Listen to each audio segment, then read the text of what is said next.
முருகனாக அவதரித்து வரம் கொடுத்த பரவனையே மறந்து விட்டான் அரக்கன் என்றால் அவனை அழிக்க சென்று வா மகனே என்று என்னை வாழ்த்தி கரத்தில் சக்தி வடிவேல் கொடுத்து அனுப்பி இருக்கிறார்கள் என் தாய் தந்தையர். அப்படி இருக்கும் பொழுது சென்று வா மகனே என்று அவர்கள் வாய்வார்த்தை உதிக்கும் பொழுதே அதில் வென்று வா என்ற அர்த்தமும் உதயமாகிவிட்டது.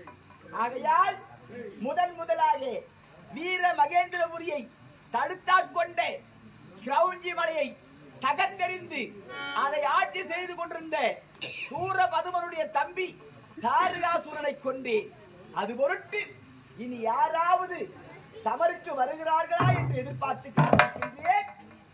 யார் வருகிறார்கள் என்று பார்க்கலாம்.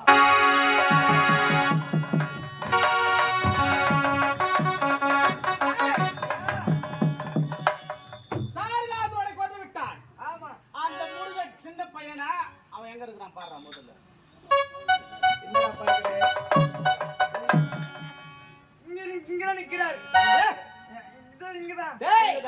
யார் நீ?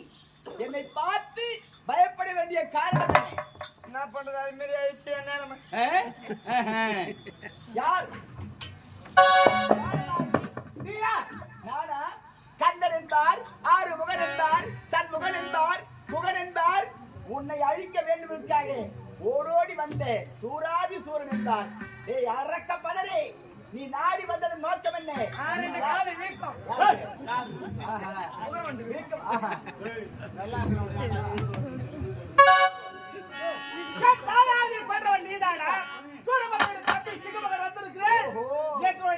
வம்சத்தையே கருவறுத்து விட்டாய்.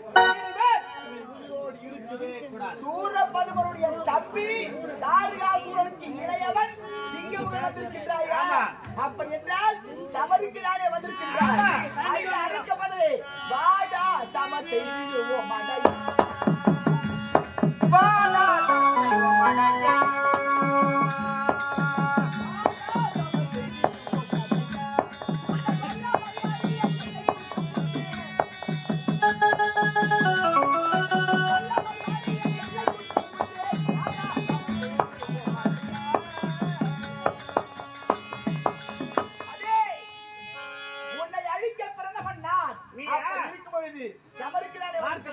வாய் பேச்சு தேவை கிடையாது.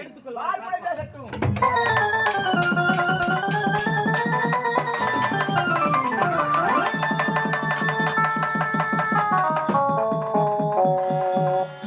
ஒளிந்தான் சிங்கமுகன். இவன் அவன் பொருட்டு யார் வருகிறார் என்று பொறுத்திருந்து பார்க்கலாம்.